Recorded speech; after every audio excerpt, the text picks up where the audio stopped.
আমি কিছুদিন আগে এই দুইটা কন্ট্রোলার কিভাবে কাজ করে বা এগুলা মানে কেন দুইটা আমি সেট আপ করলাম এটা নিয়ে একটা ভিডিও দিয়েছিলাম।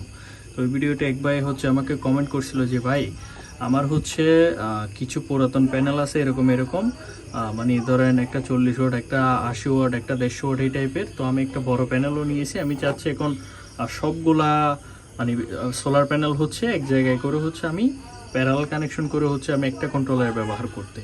আবার আমাকে আরেকজন ভাই হচ্ছে প্রশ্ন করলো যে ভাই আপনি তো চাইলে যে কোনো একটা কন্ট্রোলার আপনি ইয়ে করতে পারতেন, আপনি এখানে দুইটা কন্ট্রোলার কেন সেট আপ করলেন? তো আজকে সব কিছুর প্রশ্ন নিয়ে আসলাম।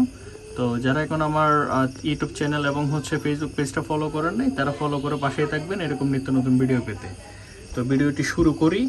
এখন আমি আপনাদের একটা বিষয় বোঝাই, মানে নতুন প্যানেল আর হচ্ছে পুরাতন প্যানেলের কিন্তু ফ্রিকোয়েন্সি বা হচ্ছে আউটপুট কিন্তু একরকম কোনো দিনও থাকে না।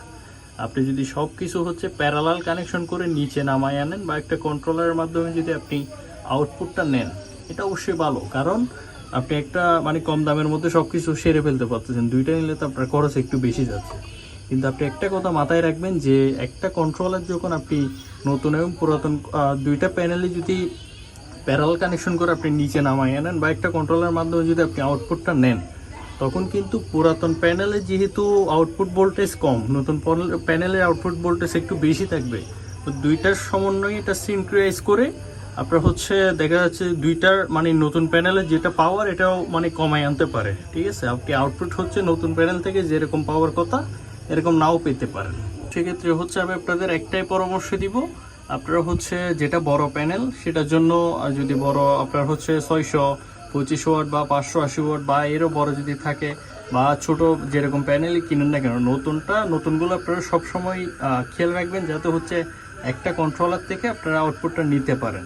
আরেকটা জিনিস অবশ্যই খেয়াল রাখবেন, আপনারা কিন্তু একটা 100 ওয়াট, আরেকটা 200 ওয়াট, আরেকটা 50 ওয়াট এরকম কিন্তু আলাদা আলাদা ওয়াটের সোলার প্যানেল কিন্তু আপনার প্যারালাল কানেকশন করবেন না। এতে হচ্ছে আপনার নতুন ওয়াট যেটা ভালো মানে সোলার প্যানেল এটার আউটপুটও হচ্ছে কমে যায়। ঠিক আছে, তো আপনারা যেটা করবেন সেটা হচ্ছে আপনাদের পুরাতন যদি কোনো প্যানেল থাকে সেগুলো হচ্ছে একটা কন্ট্রোলারের মাধ্যমে আপনারা নামিয়ে আনার ট্রাই করবেন।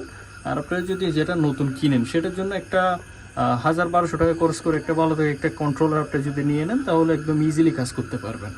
আর আপনার যদি কন্ট্রোলার মানে সোলার প্যানেল যদি সবই একই কনফিগারেশনের হয়, যেমন হচ্ছে আপনি নতুন সব কিছু সেট আপ করতেছেন, আপনি হচ্ছে 225 ওয়াট বা 220 ওয়াট করে পাঁচটা অথবা 6টা সোলার প্যানেল নিছেন, এগুলো চাচ্ছেন আপনি প্যারালাল অথবা সিরিজ কানেকশন করে একটা কন্ট্রোলারের মাধ্যমে আপনি হচ্ছে আউটপুট নেবেন, সেটা হলে ইজিলি করতে পারবেন। তো এই হচ্ছে আসলে বিষয় আর কি। এখন হচ্ছে আমার এখানে 12.3 আছে, আজকে 2 দিন ধরে তেমন একটা রোদ নাই, কিন্তু আমার আউটপুট হচ্ছে কম্পিউটারে তাও নেওয়া লাগে হালকা পাতলা। আবার আমি এই 2 দিন হচ্ছে একটু কারেন্ট থেকে আমার কম্পিউটারটা চালাইছি, কারণ তেমন একটা বিদ্যুৎ হচ্ছে জেনারেট করতে পারে নাই সোলার থেকে। তো এই হচ্ছে আসলে বিষয়। আশা করি আপনারা আপনাদের প্রশ্নের উত্তর পেয়ে গেছেন, আর যারা বুঝেন নাই তারাও আশা করি এই ভিডিওটা থেকে উপকৃত হয়েছেন। তো নিত্য নতুন ভিডিও পেতে অবশ্যই আমার পেজটি ফলো করে পাশে থাকবেন। আর আপনারা যদি কোনো ভিডিও রিকোয়েস্ট থাকে অবশ্যই আমাকে জানাবেন। এই ভিডিওটি কেমন হলো অবশ্যই কমেন্ট করে জানাবেন। আসসালামু আলাইকুম।